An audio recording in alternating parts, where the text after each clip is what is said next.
Saya jemput 100 orang nih, jemput, semua senjata lengkap ke rumah. Itu 61 hari, 1 jam itu kayak 1 hari, 1 hari kayak 1 bulan. Gila, kalau Itu saya pernah sakit 3 hari saya nggak makan. Dan tidurnya saya di bawah. Nggak pakai alas apapun, nggak boleh ada alas. Nggak boleh pakai alas apapun. Dirantai lagi, kaki sakit, dirantai tangan sakit, susah tidur. Udah makan, akhir radang saya radang. bantal tuh nggak dikasih. Nggak boleh. Banyak teman yang di dalam itu waktu itu ditangkap. Tiap hari dia pakai nih sabu. Akhirnya ketika ditangkap, banyak yang dibuat negatif. Waktu saya di situ loh, saya berani bertanggung jawab banyak saksi. Dia yang bisa negatif gitu. Iya, tiap hari pakai, ketangkap bisa jadi negatif. Nah, Saya ini jadi positif. Ada kutipan bahwa oknum-oknum itu ada minta biaya untuk ngerubah kencing. Oknum ya saya bilangnya, oknum-oknum itu. Ada ngerubah kalau saat ngerubah kencing sekian biayanya, ngerubah pasal sekian biayanya itu. Bagi pemakai narkoba, saya harap berhentilah memakai karena banyak jebakan. Jebakan itu dilakukan oleh siapa? Beli tahu nggak apa yang ada saya pikirkan dalam pikiran saya? Waktu itu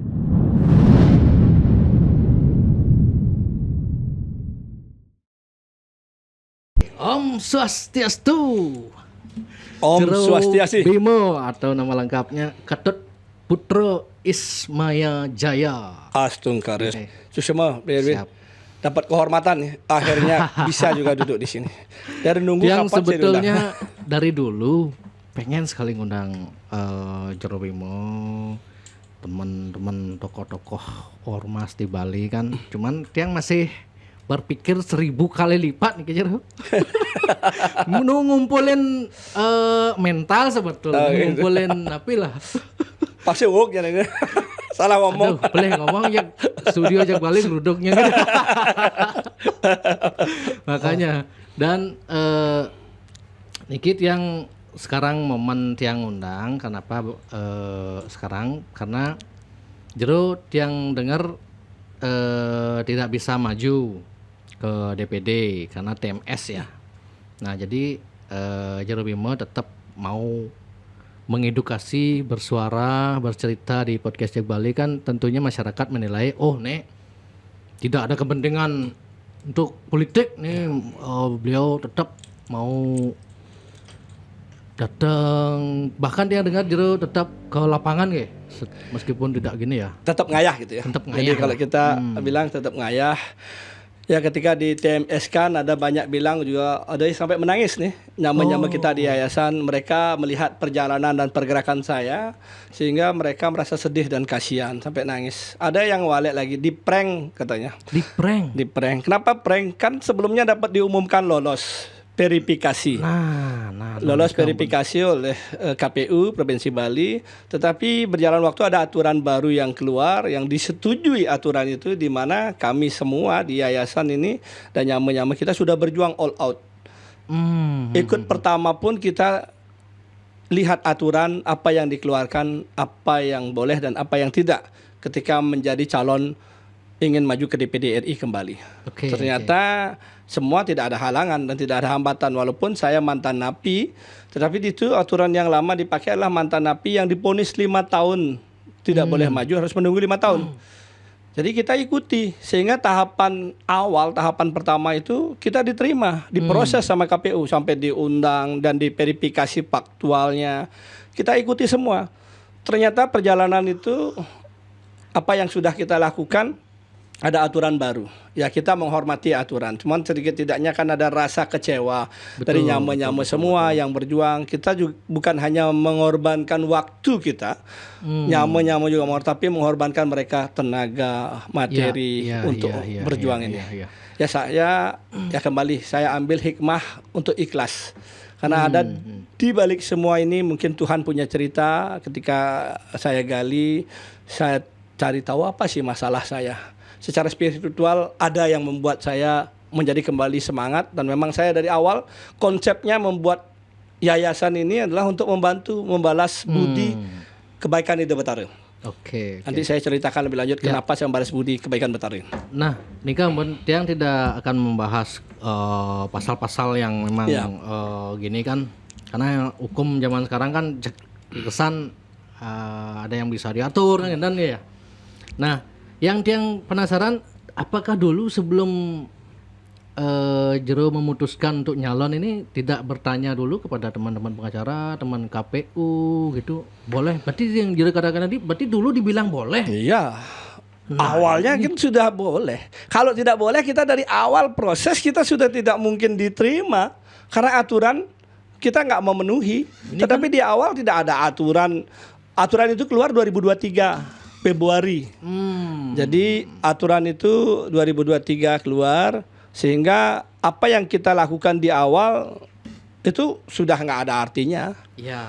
Nah, saya juga sempat kecewa sih sama ketua KPU ketika diundang rapat menyampaikan ada aturan. Beliaunya sempat ngomong nih, ketua KPU Provinsi Bali. Kalau bohong saya pertanggungjawabkan sama Ide Sanging Duasya sama Pertaruh Betari. Udah nggak usah mikirin. Kan ini tahapan sudah diikuti. Aturan itu bisa dibantah kok.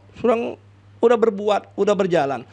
Sudah mengikuti tahapan proses. Kan itu bisa diabaikan. Mungkin kalau DPR karena belum mengikuti, nah aturan itu berlaku untuk DPR, bukan untuk DPD. Itu pemahaman kita. Sehingga ketika kita mendaftarkan lagi, aturan itu udah tahu nih ada aturan untuk pendaftaran. Tetapi karena syarat awal kita udah ikuti, ya kita ikut mendaftar kembali. Nah di situ kok saya dibilang udah tahu pendaftarannya ini, kenapa masih mendaftar? Ada ketua KPU-nya ngomong begitu. Ya saya kecewa dengan omongan itu. Dia nggak komit.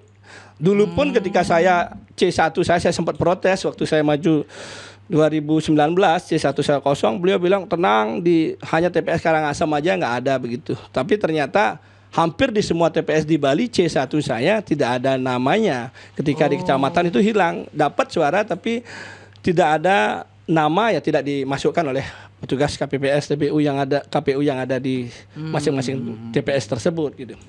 Itu kan lucu kalau kita dengar karena gitu kan, dulu dibilang boleh, sekarang tiba-tiba ada aturan begini. Kalau memang dulu awal dibuat aturan kan saya nggak akan ikut, akan ikut. Ini pun saya ikut maju ke DPD atas permintaan dari Bendese dan Perbekal yang memaksa untuk saya kembali maju karena dilihat perjuangan pergerakan saya membantu orang biar punya stempel negara.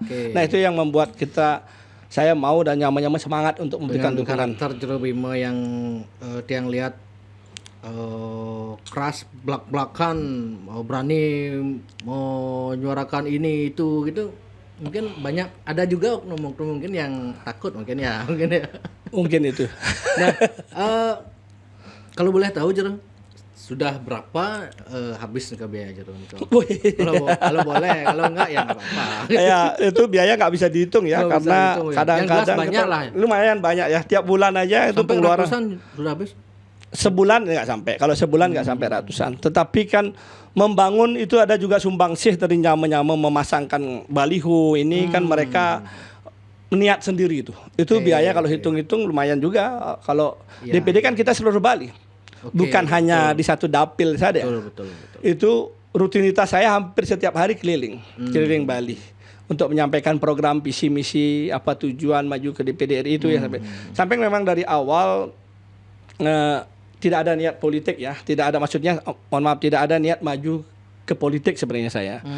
Karena kalau orang bilang saya ini niat maju ke politik, saya itu keluar dari ormas besar.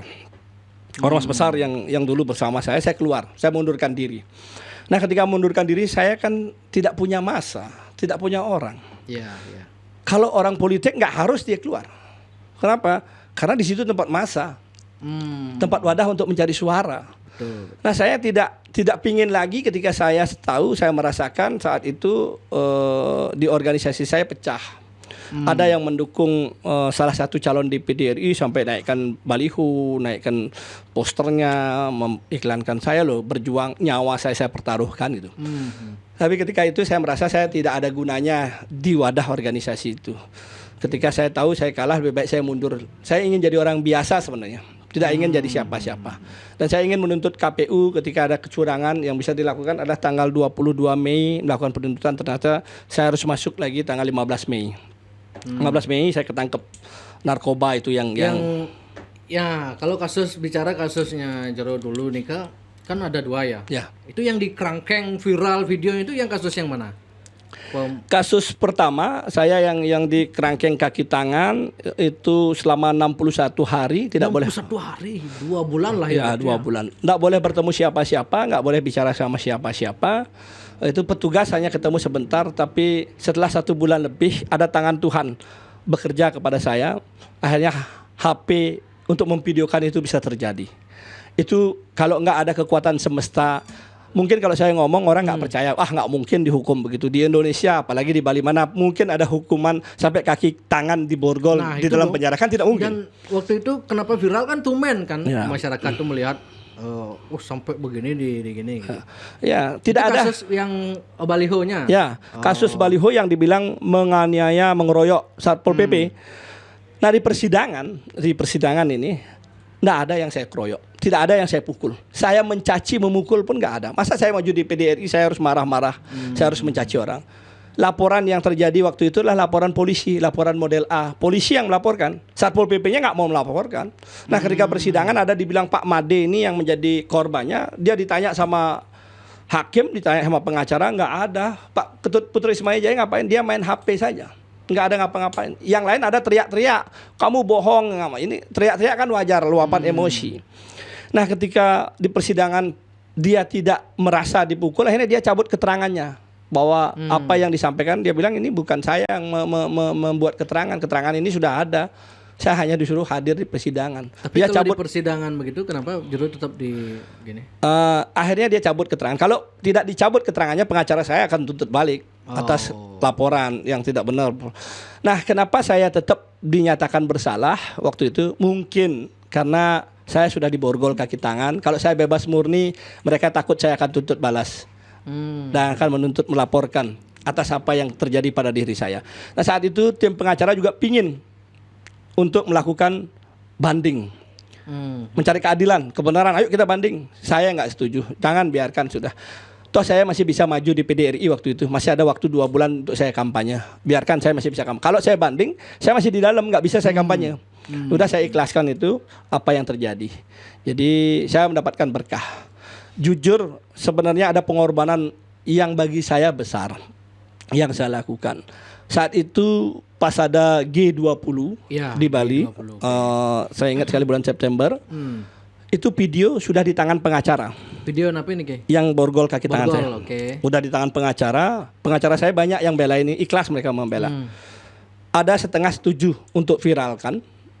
Mumpung ada wartawan-wartawan luar negeri waktu itu, kita kasih wartawan luar negeri video ada seperti ini tanah Bali, dan saya pasti bebas dari hukuman itu. Yang kedua, mungkin Kapolda akan dicopot karena ada hukuman tidak manusiawi di tanah Bali, melanggar HAM.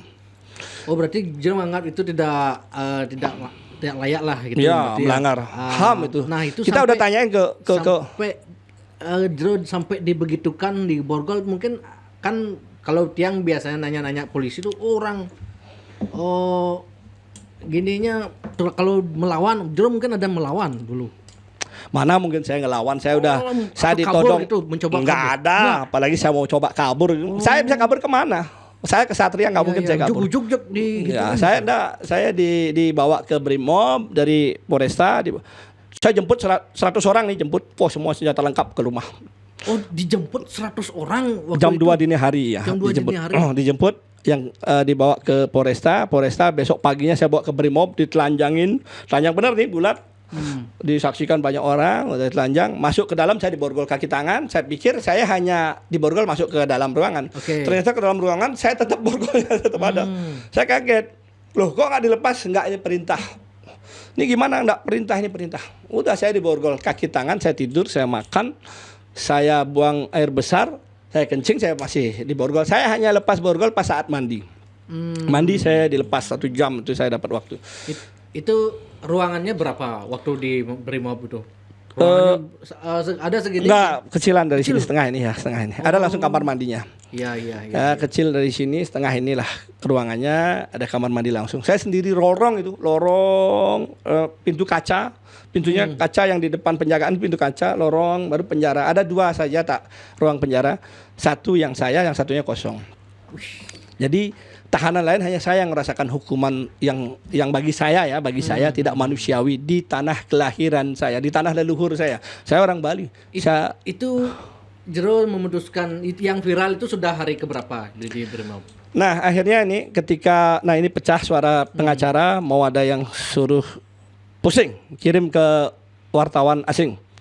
Ada separuh enggak, termasuk kakak saya. Ini saya cerita demi Sang Hyang Widi Wasi ya, demi Betara-Betara, bukan pencitraan tapi demi kebenaran. Saya nyatakan apa yang saya sampaikan, apa yang terjadi. Kakak saya bilang, kakak kandung, ini kalau kamu viralkan, kamu suruh viral ini, kamu pasti akan bebas. Tidak dari hukuman ini, maksudnya dari hukuman borgol kaki tangan, kamu nggak akan dihukum. Proses hukumnya lanjut. Kapoldanya mungkin dicopot karena ada hukuman. Dan yang terakhir adalah Bali sepi. Ini yang saya tertegun. Kenapa Bali sepi? Karena video ini akan merusak pariwisata di Bali. Turis asing itu mungkin akan ada warning ke Bali karena orang Balinya sendiri, orang Indonesianya dihukum tidak manusiawi di tanah Balinya mereka. Gimana orang asing yang mereka datang ke Bali? Dia hukumannya akan lebih berat mungkin. Itu pemikiran mereka. Kamu pilih mana? Dipiralkan apa tidak? Saya bilang demi menjaga tanah Bali, janganlah diposting dulu. Biarkan saya merasakan sakit. Biarkan saya tetap di Brimob. Nanti setelah selesai di Brimob baru piralkan setelah saya sidang. Nah akhirnya itu sampailah saya melewati 61 hari di Brimob. Itu 61 hari, 1 jam itu kayak 1 hari, 1 hari kayak 1 bulan. Gila, kalau itu ini 2 tangan dan yang kaki lihat nyambung gitu ya? Enggak. Yang di Brimob enggak nyambung, tapi nanti yang di Polresta yang nyambung. Oh, yang video viral itu yang di Polresta. Yang di Brimob. Oh, di Brimob. Yang di Brimob yang 61 hari, yang Brimob itu yang viral. Polresta juga viral saya. 2 video itu viral semua. Jadi itu akhirnya ya saya viral videonya ketika saya sidang kedua itu diposting sama tim pengacara. Nah itulah viral. Saya beli tahu nggak apa yang ada saya pikirkan dalam pikiran saya. Waktu selama 60 hari itu apa yang Jero rasakan itu, yang pikirkan waktu itu? Kalau itu sih saya bisa melewati ketika Tuhan bicara sama saya. Hampir saya bunuh diri. Di fase pertama, 1 minggu pertama itu saya mau bunuh diri. Saya mau jadi roh, saya minum sabun, saya minum cairan, saya minum apa ya. Saya mau jadi roh. Saya mau jadi mati, saya jadi roh, saya gentayangan, saya cekek Pak Kapolda yang penjarakan saya. Begitu saya ingin biar didengar apa-apalah. Terus saya akhirnya Tuhan berbisik.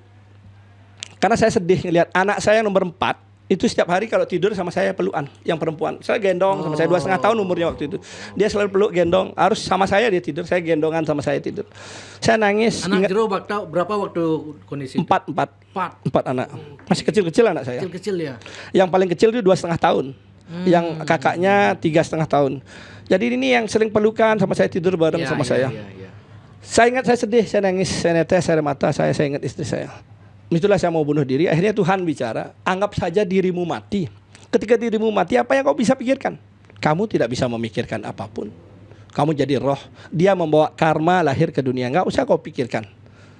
Ketika dia membawa karma, bukan dosa saya artinya. Karmanya dia membawa dia terpisah dan menderita saya. Sampai dia mati, istri saya mati, anak saya mati pun saya nggak akan sedih. Kenapa? Karena dia membawa karmanya. Begitupun ketika saya mati, dia nggak punya bapak ya karena karmanya dia lahir ke dunia yang tidak mempunyai bapak. Disitulah keikhlasan itu, saya. Yang ada di pikiran Jero waktu itu. Ya, ada pembicaraan ya, ada pembicaraan. Itulah yang Tuhan sampaikan kepada saya sehingga saya mulai setelah itu saya tenang. Saya nggak mikirin apa, saya bisa yoga, angkat kaki kan dia lihat hukum. Yang video yang kemarin Jero kirim. Saya angkat kaki, padahal kalau orang stres mana bisa mencapai keseimbangan. Itu dah. Itu kalau secara gini yoga kayak gitu itu tujuannya untuk apa biasanya? Saya hanya senang-senang saja, happy aja. Saya olahraga, saya tiap hari saya olahraga sit up, push up, walaupun saya dirantai. Untuk membunuh waktu saya. Karena saya dari jam 1, jam 2 itu saya dapat makan 2 kali. Pagi itu jam 9. Jam 9 saya makan, saya sisakan setengah. Setengahnya saya bawa kamar mandi, ada ember, saya taruh di atas ember. Kadang-kadang dicari semut itu siangnya. Untuk saya makan siang, untuk saya menahan lapar saya. Oh, berarti 1 hari 2 kali. 2 kali dapat makan. Dan yang sore jam 6. Hanya sayur-sayuran dan nasi. Nggak boleh ada kunjungan. Nggak boleh, besuk pengacara aja nggak boleh besuk. Saya juga pernah sakit. Nah boleh nanti ada itu rekaman saya di situ. Saya pernah sakit 3 hari saya nggak makan. 3 hari nggak makan? Karena waktu awal masuk penjara di Brimob, makanan yang dibawa itu pedas, saya nggak bisa pedas. Dan tidurnya saya di bawah, nggak pakai alas apapun, nggak boleh ada alas, nggak boleh pakai alas apapun. Dirantai lagi, kaki sakit, dirantai tangan sakit, susah tidur. Udah makan, akhirnya radang saya radang. Bantal tuh nggak dikasih? Nggak boleh, makanya di video saya pakai aqua saya bantalnya. Aqua saya bantalnya. Saya merasakan akhirnya radang. Karpet itu nggak ada. Nggak boleh karpet. Baju tebal aja nggak boleh. Baju tebal aja nggak boleh, itu yang saya rasain. Jadi saya nggak boleh dibesuk siapapun. Nasi harus dari nasi yang jatah itu datang. Nah, ketika saya nggak bisa makan, hari pertama saya sakit meriang, panas badan saya. Hari kedua saya semakin panas, semakin meriang. Hari ketiga datang dokter. Diperiksa, saya lihat radang saya keras, harus saya bawa ke rumah sakit. Saya udah nggak makan di hari ketiga dari sakitnya. Nunggu surat rujukan nih dari pimpinan Kapolda mungkin. Ternyata sampai sore saya tungguin, saya nggak ada datang petugas lagi. Tetap saya bertahan, kondisi saya sakit. Hari keempat saya sama sakit masih kondisinya kan. Saya tidak makan udah. Ini 2 hari udah tidak makan. Hari ketiga dan keempat saya nggak makan. Nasi itu diam kalau nasi itu ada di kerangkeng itu ditaruh nasinya. Itu diam utuh nasinya. Hari keempat saya nggak makan. Saya meriang. Datang dokter lain nih periksa lagi. Oh, harus ngamar, ini harus masuk sakit. Dokter kedua lo bilang harus rumah sakit. Nunggu rujukan lagi tuh surat untuk saya bawa keluar, nggak datang sampai datang dokter ketiga. 3 hari saya nggak makan sudah artinya kan. Datang dokter ketiga, saya diperiksa lagi. Ketika saya diperiksa apa, dia bilang, oh bapak sehat, nggak apa-apa ini. Dok, saya 3 hari sudah nggak makan. Tanya Brimomnya ya 3 hari nggak makan nasi. Oh nggak apa-apa nih, sehat. Waduh, lemas, saya dapat pingsan saya sebentar situ. Pas bawa jalan sudah shock, doang bisa pingsan. Datang dokternya lagi dipanggil, dok pingsan dia. Oh nggak apa-apa, bawa ke dalam, nggak apa-apa. Bawa lagi, saya digosong bawa ke dalam. Dalam hati saya bertekad saya harus sembuh. Awal-awal ini ya, sebelum saya harus sembuh, saya harus sehat. Saya harus lawan ini. Saya nggak mau dibunuh. Saya harus melawan. Saya nggak mau dibuat saya mati. Saya harus paksakan diri saya. Akhirnya saya paksa makan nasi sedikit dan mulai saya pulih. Akhirnya saya itu dah sempat akhirnya mau bunuh diri. Dikasih petunjuk sama alam. Nah, mulai saya ngomong sama cecek, saya ngomong sama semut tiap hari untuk membunuh waktu saya. Olahraga saya. Ngobrolnya aja sama semut. Ada semut. Semut apa man jero obrol kalau ya, semut. Udah makan kamu itu. Kamu ngapain sekarang, semut? Cecek, ada bunyi cecek, apa itu artinya? Ya pokoknya saya selalu membunuh waktu. Iya. Saya olahraga dari jam 2 sore sampai jam 6 sore. Itu habis makan saya istirahat sebentar, olahraga jam 2, jam 3 terus saya olahraga terus. Sehingga jam 7 malam saya udah capek sekali. Kondisi saya udah capek dan saya cepat tidur untuk membunuh waktu. Karena teng itu bunyi bel jam di situ 1 jam, teng. Oh ini baru jam 2 dini hari, teng jam 3. Waktu lama sekali berjalan.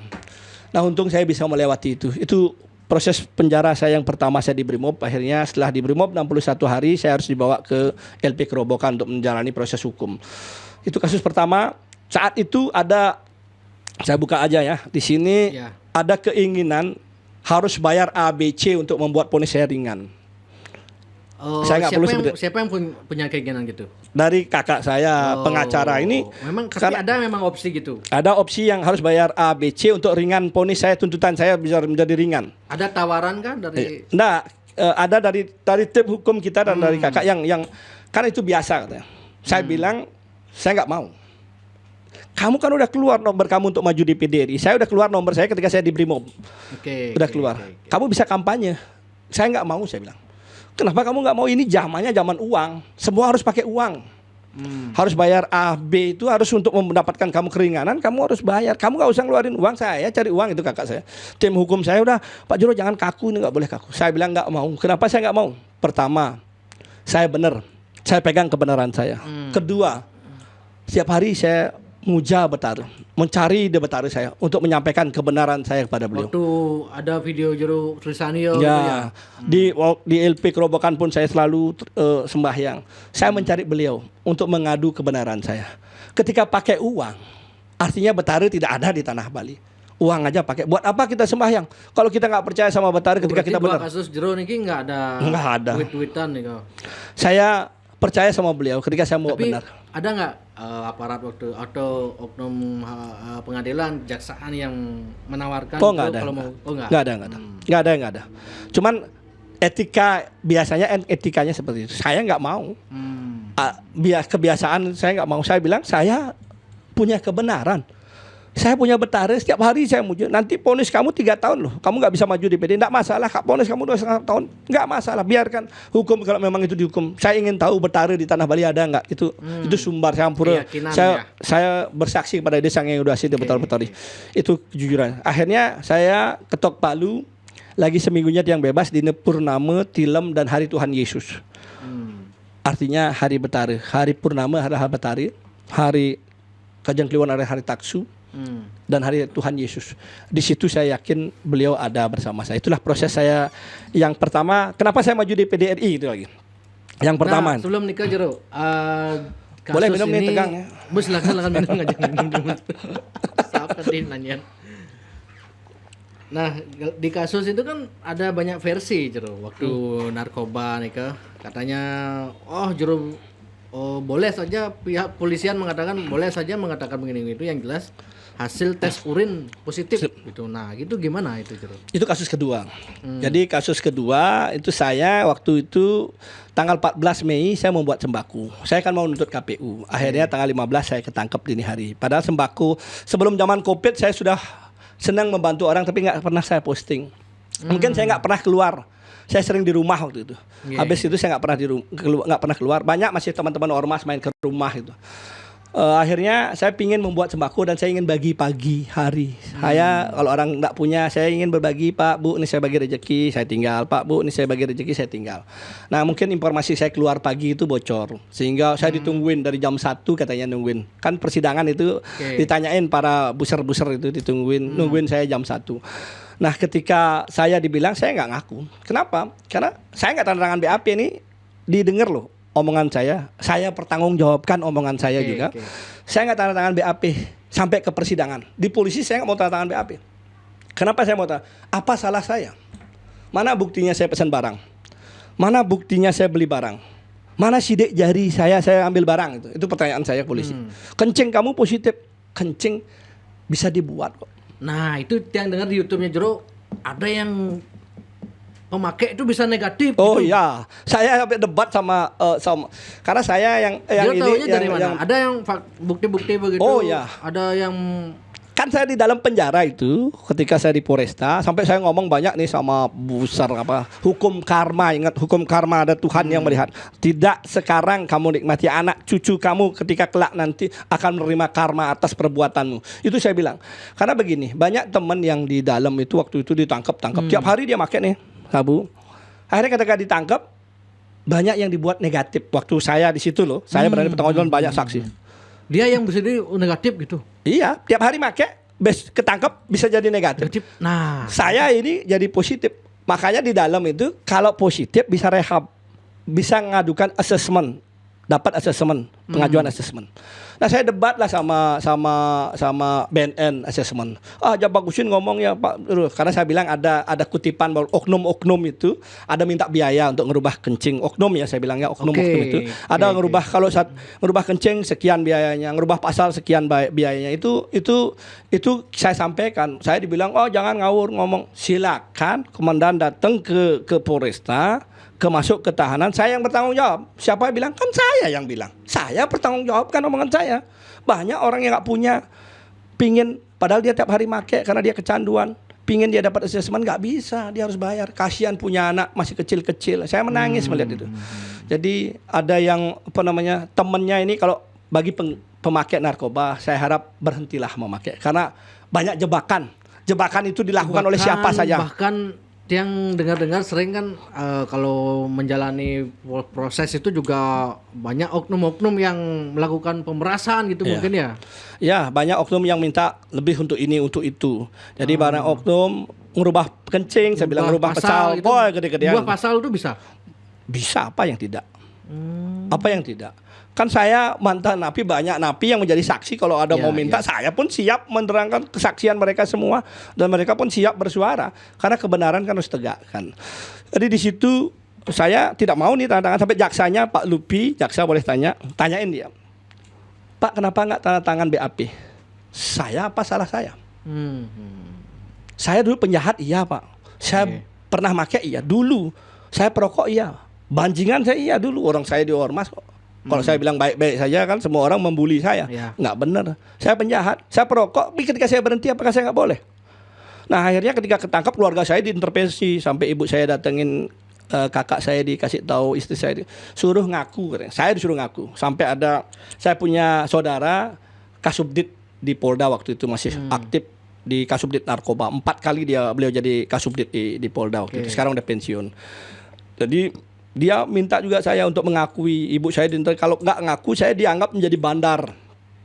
Keluarga saya ditekan, saya harus jadi bandar. Kalau saya nggak mau mengakui itu, saya akan dijadikan bandar karena CCTV sudah melihat segala macam katanya. Saya tetap kokoh, saya nggak mau ngakui.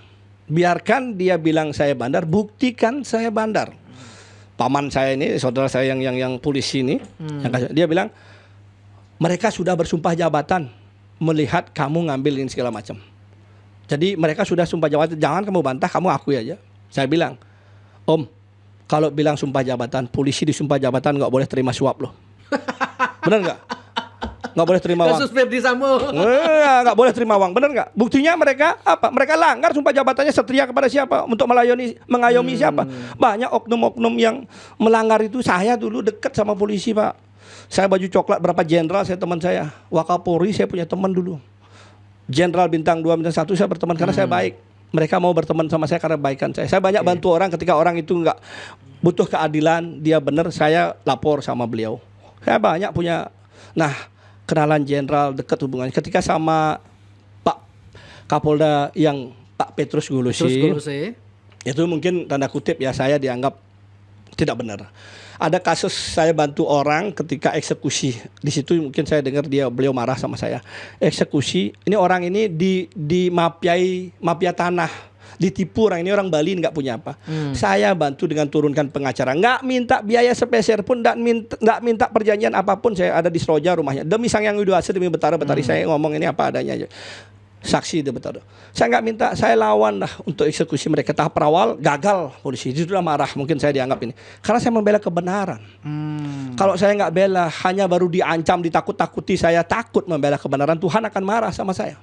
Kamu sama manusia kamu takut, belum kamu coba untuk kamu belalah kebenaran. Ketika semua orang takut untuk membela kebenaran, siapa lagi membela? Mungkin Tuhan akan kirimkan bencana karena tidak ada manusia lagi yang berani bersuara untuk membela kebenaran itu. Dan saya hanya membuat diri saya untuk selalu berbuat kebaikan dan kebenaran untuk membela yang benar. Walaupun tidak bisa saya membuat api besar, minimal api kecil dalam diri saya untuk saya katakan sama Tuhan, masih ada saya Tuhan yang masih memegang kebenaran dan berbuat kebenaran untuk membela keadilan di tanah kelahiran saya. Itu yang selalu saya pakai dalam prinsip perjalanan hidup saya. Yang dikatakan oleh polisi dulu jero positif gini sabu itu tidak benar. Tidak benar. Meskipun urinnya jero positif itu manipulasi itu maksudnya. Iya. Karena di pengadilan juga ditanya sama hakim.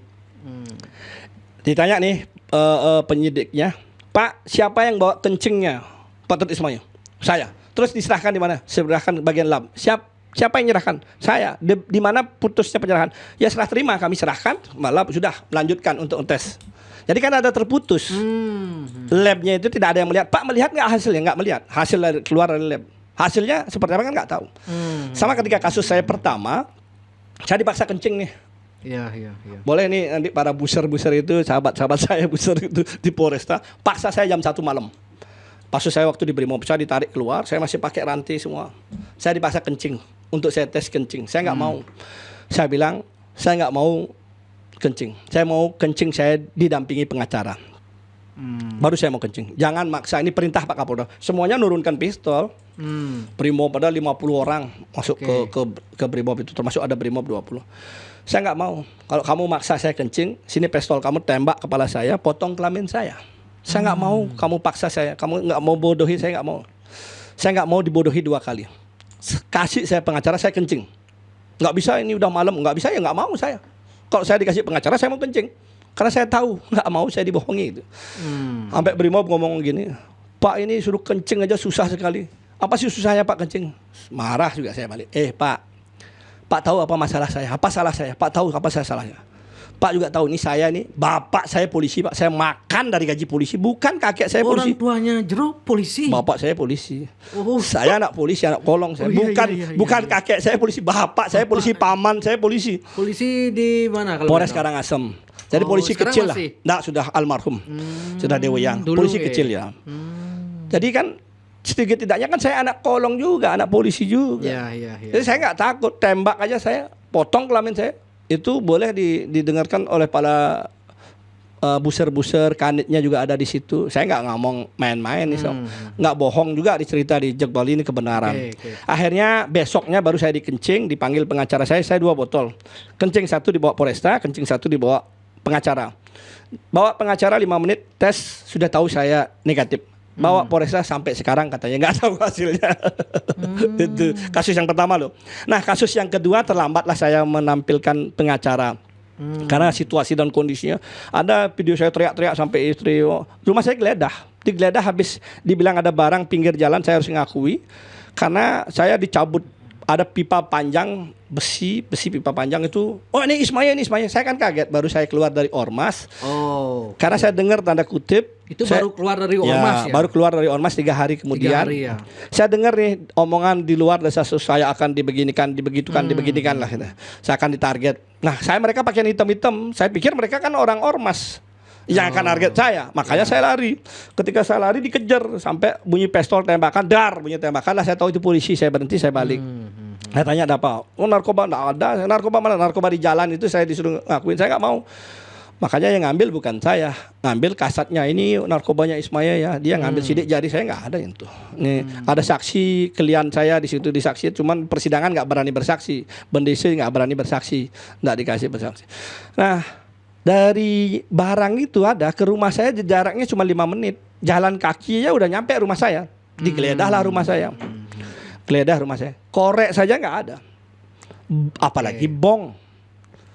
Saya pakai kompor gas. Kalau alat nggak ada, kencing saya saja yang menjadi alat bukti. Makanya waktu saya mau di konvensi pers waktu itu kan saya mulai tanya teman-teman media, saya batal. Kenapa? Saya bilang kalau saya konvensi pers, saya udah bawa keluar nih. Saya akan buka, saya akan bersuara. Saya tidak ada, saya dibawa. Udah dulu masuk aja ke dalam penjara gitu Pak Kasat. Gitu. Udah jangan lu ngomong. Udah sana. Nggak dikasih saya bicara. Makanya pas di jalan itu kan saya ngomong saya nggak ada barang bukti. Saya kan makanya di jalan juga sempat saya bilang saya nggak ada barang bukti. Saya dituduh, saya ditangkap gini. Masa saya berani ngomong begitu? Kalau saya ada barang bukti, saya perjalanan nanti saya kirim videonya itu. Saya masih ada simpan videonya yang saya mengatakan di depan polisi ketika giring saya masuk ke dalam. Saya bilang saya nggak ada barang bukti, tapi saya dituduhkan seperti ini. Saya sampaikan. Nah ini ternyata ada mungkin tanda kutip ya sesuatu hal lah yang harus membuat saya di dalam. Tapi ada rasa syukur, B. Erwin. Saya di penjara kedua itu anugerah. Kalau ada orang bilang, Jero jangan masuk penjara kedua, saya kasih uang 2T, jangan dah miliar, kecil 2T. Saya bilang, saya pilih masuk penjara dibandingkan saya dikasih uang 2T. Karena di dalam penjara luar biasa, saya bisa bicara sama Tuhan, itu yang top bagi saya. Bicara sama Tuhan. Gimana itu bicara sama Tuhan itu, Jero? Saya kalau ketapak betara, kalau orang tapakan, Jero tapakan itu luar biasa. Tapi ketika bicara ini yang luar biasa. Jadi ketika suatu hari, sudah 1 bulan lebih saya di penjara. Di Kerobokan ya? Di Kerobokan. Saya sering kan berdoa, berjapa. Kalau di Kerobokan penjara biasa? Oh enggak, penjara saya spesial. Paling bagus. Sendiri atau? Sendiri. Sendiri juga? Sendiri. Jadi ketika saya juga ada informasi bahwa saya akan dimasukkan, diitukan sama orang-orang ormas. Karena saya udah keluar dari ormas. Ya. Polisi takut, ibu saya takut, semua takut. Saya bilang saya nggak pernah jahatin saudara saya. Saya selalu berbuat baik kepada saudara-saudara saya di ormas. Saya malah membantu.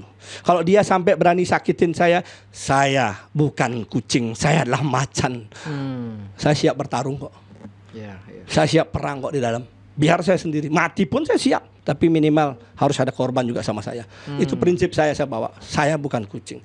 Karena saya termasuk pendiri organisasi. Saya berapa kali sudah ada track record saya di dalam mendirikan organisasi itu. Bagaimana saya awal kumpul sama orang-orang besar sampai ini.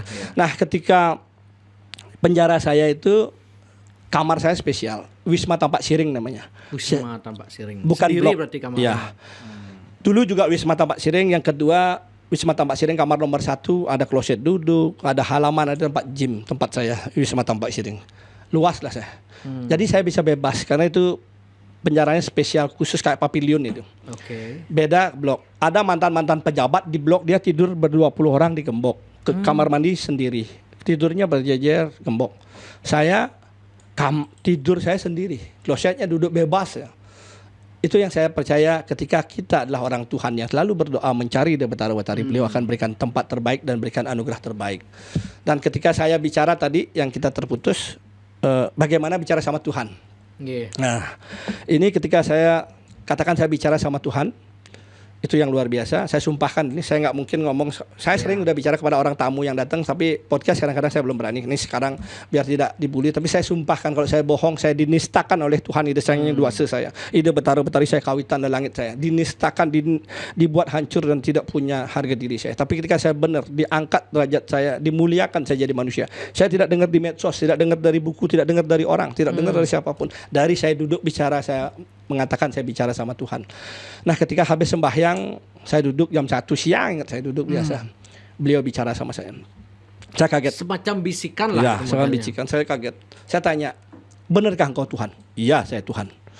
Saya ingin lihat wujud dan bentukmu Tuhan, bahwa engkau yang bicara kepadaku dan menuntun aku. Kau tidak percaya kepadaku? Tidak Tuhan. 3 rahasia kehidupan sudah kuceritakan. Kau belum percaya? Belum Tuhan, saya ingin lihat wujudmu. Baiklah kata Tuhan, ketika engkau ingin lihat wujudku, aku bertanya kepadamu, bisakah engkau lihat wujud laparmu? Wujud lapar? Kamu merasakan lapar? Iya Tuhan. Bisa kau lihat wujudnya? Tidak bisa saya melihat wujud. Seperti itulah aku. Kau bisa merasakan diriku, tetapi tidak bisa kau wujudkan aku, kata Tuhan. Diam saya saat. Lagi saya bertanya. Tapi Tuhan, ketika saya makan kan kenyang saya Tuhan. Hilang lapar saya. Kan hilang lapar saya. Tuhan lagi berkata, ketika engkau berdoa, apakah engkau tidak tenang? Karena aku yang datang kepadamu. Nangis saya.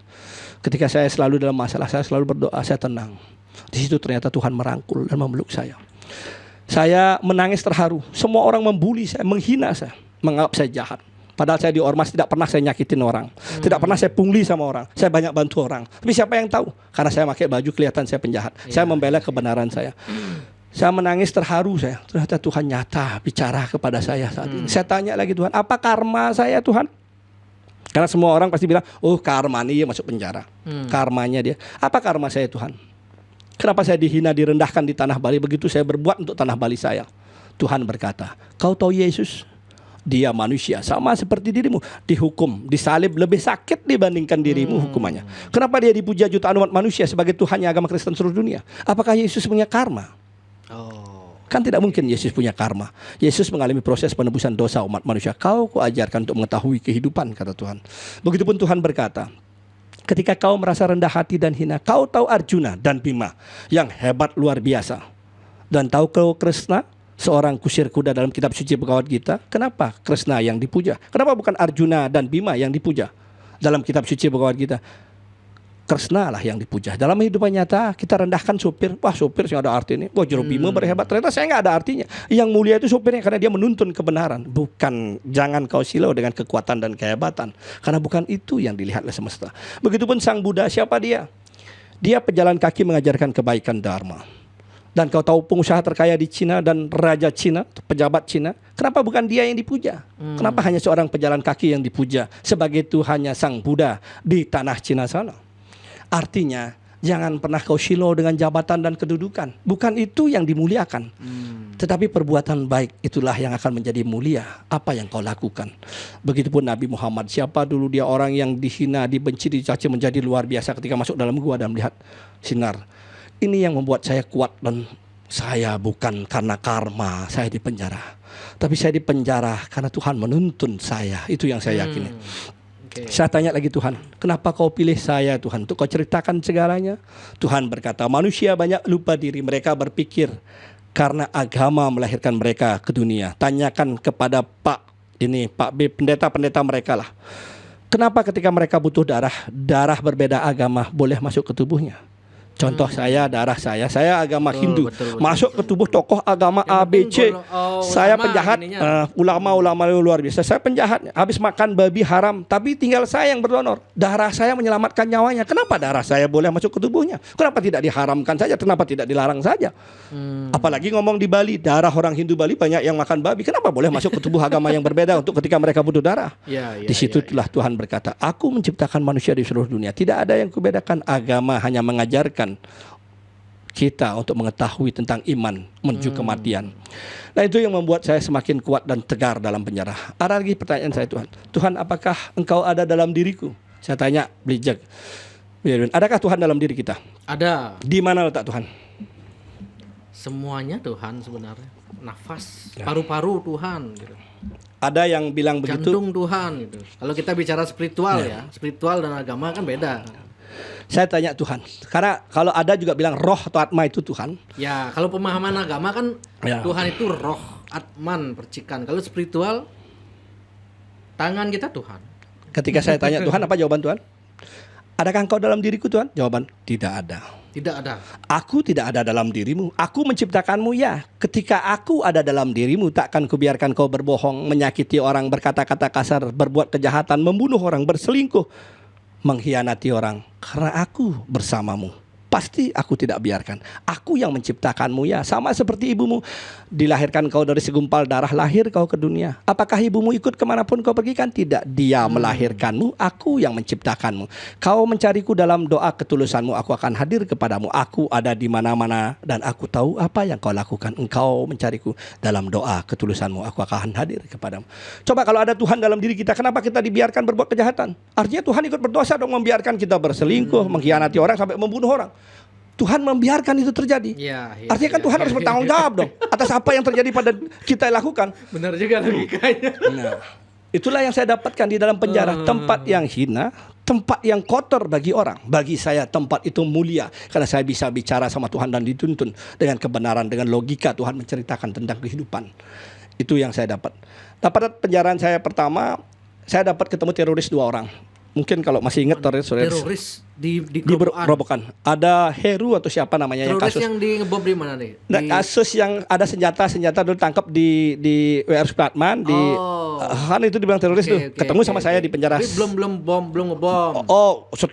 Setelah bom kan udah baru-baru ini 2018 yang ketangkep senjata di WR Supratman itu di perumahan itu anak tentara di perumahan itulah. Saya nggak tahu anaknya siapa itu, lupa saya. Yang perumahan Heru kalau nggak salah, ketemu saya 2 orang, saya ajak diskusi agama. Saya udah dapat petunjuk nih sama Tuhan tentang agama waktu itu. Cuman waktu penjara saya pertama lama, kalau saya ngomong Tuhan lama menjawab. Kalau yang penjara kedua cepat Tuhan jawab, tak gitu. Saya bertanya Tuhan jawab. Kadang-kadang Tuhan bertanya kepada saya, kadang-kadang Tuhan mencari penjelasan. Yang pertama itu lama. Tadi ada pertanyaan saya kepada 2 teroris ini. Mas ini, dia takut masuk ke blok saya karena saya waktu itu masih sekjen di organisasi. Nggak berani dia. Saya bilang, saya mau diskusi agama.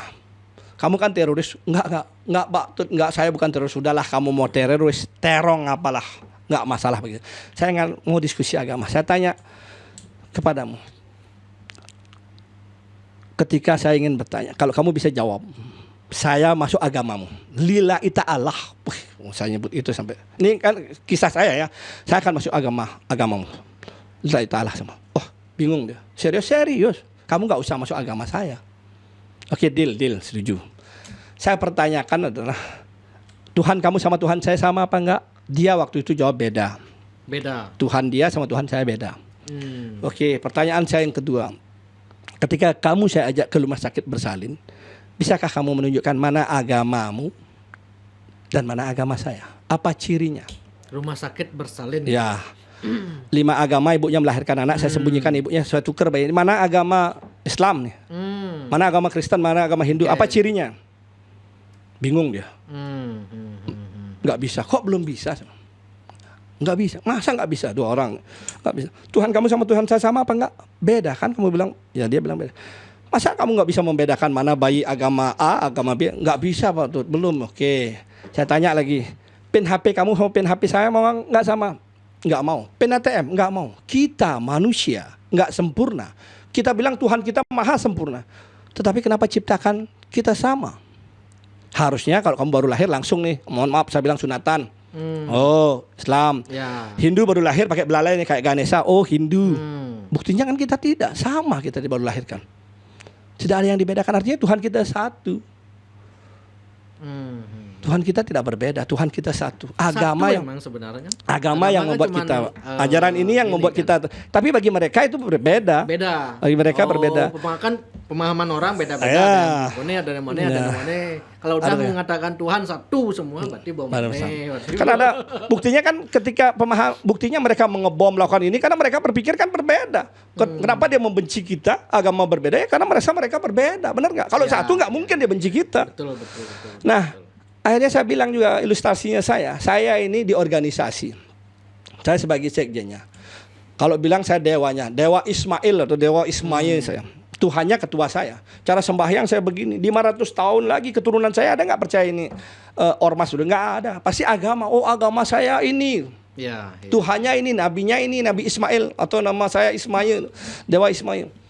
Nah ketika ada organisasi lain tumbuh di kita, ada organisasi beda, kita dulu saling benci, saling bunuh kok. Gara-gara simbol ya kita saling bunuh. Saling tebas. Betul. Apa bedanya sama agama? Saya tanya, apa bedanya sama agama? Kita baru beda agama A, kita udah bermusuhan. Sama kayak di ormas. Ketika bilang ormas A, ormas B udah musuhan. Apalagi kita itu prinsip yang gampang mencerna bahwa kita sebenarnya satu kan? Ya.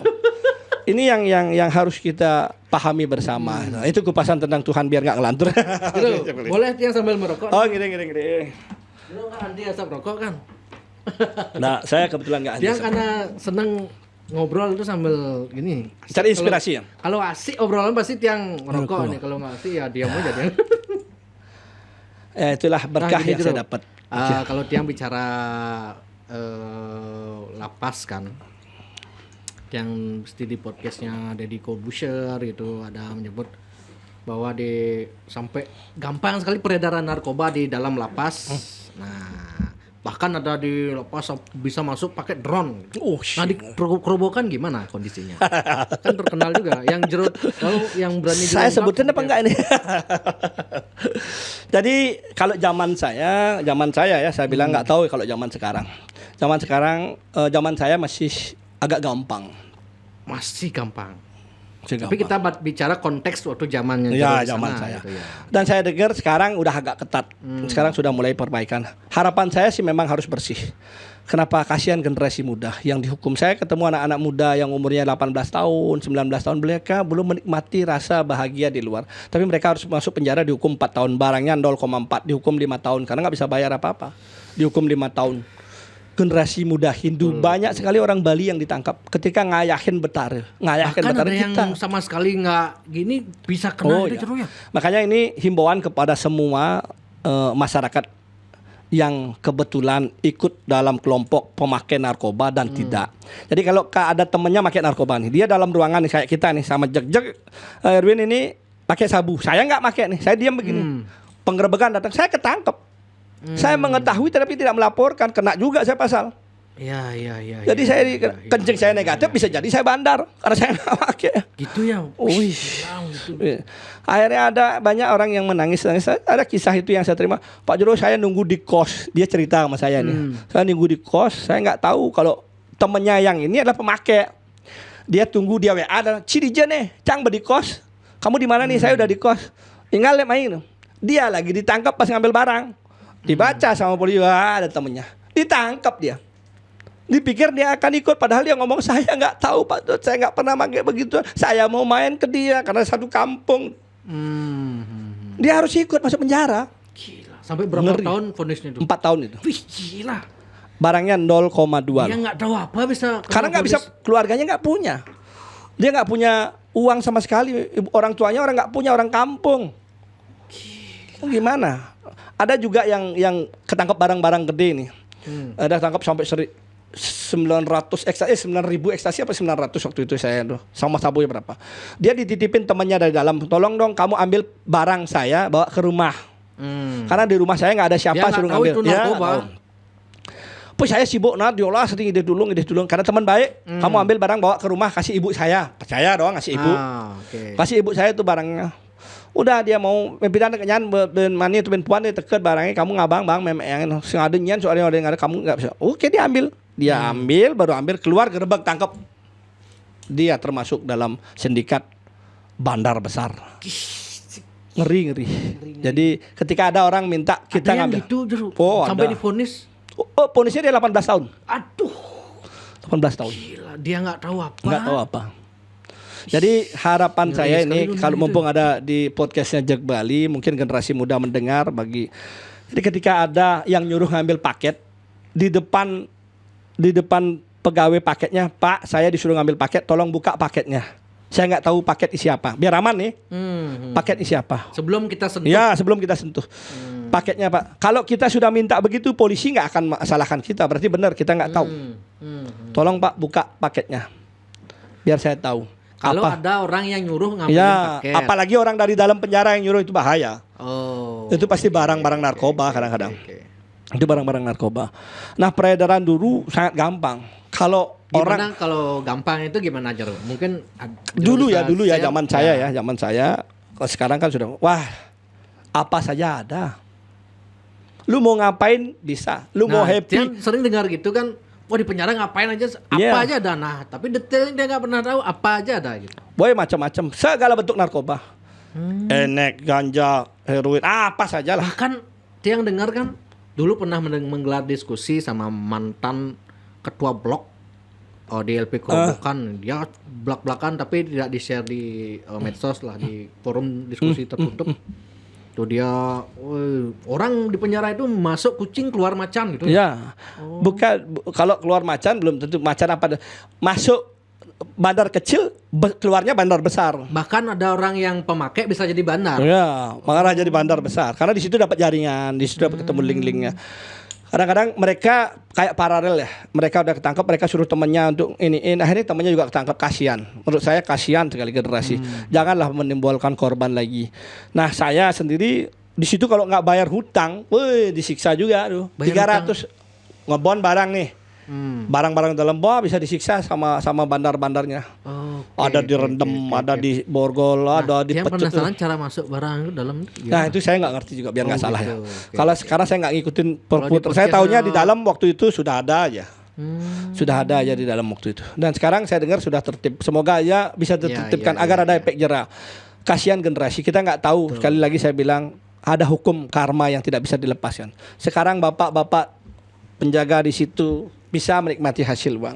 Suatu saat dia tua, anak cucunya siapa tahu akan sama seperti yang mereka tangkap atau Hukum mereka karma lakukan. akan Hukum karma berjalan itu tetap. akan berjalan. Ya, oke. Ya itu yang saya rasakan ketika saya penjara. Saya ngambil hikmah dan saya berbuat untuk saya edukasi saya ngajarkan orang yang kalau saya ngomong, Pak jangan pakai narkoba. Orang itu mungkin pestis yang tanya ngomong narkoba nak jangan. Narkoba membunuhmu. Nggak mungkin. Nggak Kalau akan bilang- didengar ya orang gini ya. Makanya kalau saya edukasi nggak pernah saya bilang Caranya narkoba gimana kalau membunuh. Kalau saya bilang narkoba itu akan membuat kamu sengsara dengan penjara yang lama dan uang yang besar.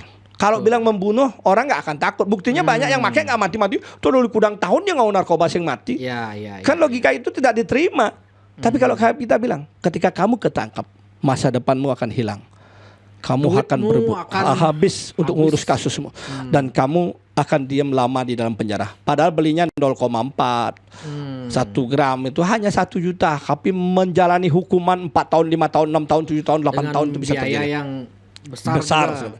Ketika nggak punya biaya ya hukumannya besar. Betul. Ini yang harus kita perangi narkoba untuk generasi muda. Jangan sampai terjerumus. Dan saya minta juga kepada siapapun, bandar maupun aparat, janganlah menjebak. Jangan karena ada hukum yang tidak memang bisa dihindarkan. Boleh kita tertawa, boleh kita menjebak orang. Kita bangga bisa dapat prestasi, kita bangga bisa dapat upah. Tapi ingat hukuman Tuhan itu akan lebih kejam kepada dirinya. Karena suatu saat dia akan dibuat menderita, sengsara, stroke dan mengalami penderitaan yang luar biasa. Berhari-hari, berbulan-bulan dia akan stroke dan tempat tidur hanya menangis, meneteskan air mata untuk merenungi apa yang sudah dia pernah lakukan kepada orang-orang yang pernah dia sakiti. Itu harapan saya, Bim. Nah, Tian juga dengar ada bahkan cewek BO gitu bisa masuk penjara. Oh enggak, kalau zaman saya enggak ada. Enggak ada waktu Zaman itu. saya enggak ada. Zaman sebelumnya ada. Kalau zaman saya enggak ada. Saya udah ketat itu. Zaman saya ketat. Masalah gitu ya. Ya, Oke, masalah siap, ketat. siap. Nah, Jero, selain bahas Nike, Tian juga tertarik bahas mengenai ormas Niki. Niki tak, boleh Jero? Enggak apa-apa kan itu Ini bagian dari sebelumnya Tiang sejarah. disclaimer Demun